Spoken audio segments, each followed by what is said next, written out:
what's keeping that referendum from happening? What's the obstacle? Ineffective legislators in the political establishment. Let's be honest. I would not be running for lieutenant governor right now if I thought that we had strong leadership in Austin. And that is, unfortunately, the situation that we find ourselves in, is we have a populace that is really, frankly, furious and a bit scared about all of these federal encroachments. Their number one issue for 20 years has been the border and immigration, and yet it is completely unaddressed. We have people being taxed out of their homes through property taxes, things of that nature. So all of these concerns, we have a leadership in Austin too weak to address these. And so, we see these half measures, and I liken it to that scene from the movie Office Space where the two Bobs are interviewing Peter Gibbons, and Peter just tells them, says, really, I just come in and I do just enough to not get fired. Yep.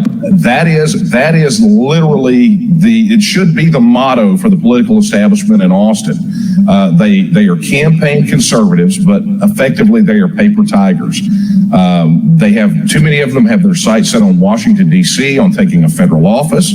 And when given the choice between serving the federal government and serving the people of Texas, when those interests diverge, then they will sell out to Washington, D.C. every time. And it's what we've seen from both the governor and lieutenant governor over and over and over. So we had the Texas Independence Referendum Act filed by State Representative Kyle Biederman in the regular session at the beginning this year.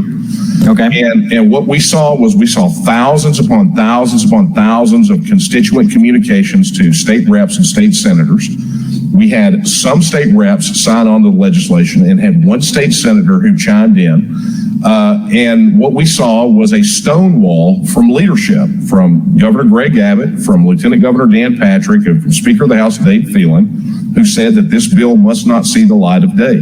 So they denied a hearing. They instructed the people in their respective houses to ignore it, don't touch it.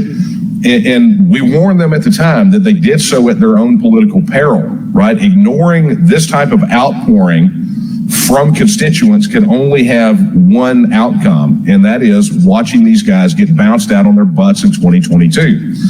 And so what we saw was post-session, this is one of the reasons that you saw three challengers immediately spring up to challenge Greg Abbott.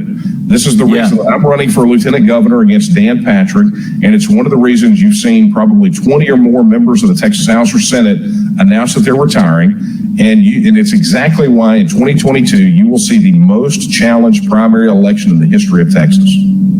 If that 2022 result leans the way that I guess the political winds have created it in the first place, with that side winning, would there be an immediate call for that referendum? Well, I will tell you, I mean, we are going to continue to push for a referendum until we get a referendum. I mean, that's it, regardless of what the outcome is in 2022. But I will tell you that I have committed, and so many other candidates have committed, to making a Texas referendum a priority for them, to getting that Texas Independence Referendum Act filed and passed, and putting this question to the people of Texas. At the end of the day, it is absolutely 100% unconstitutional and frankly immoral to deny the people of Texas the right to vote on this issue. It's a protected right under Article 1, Section 2. The outpouring of support has been there. It is their resistance that is only emboldening and making the support for Texas more passionate. So, okay, man, I could talk about this for days.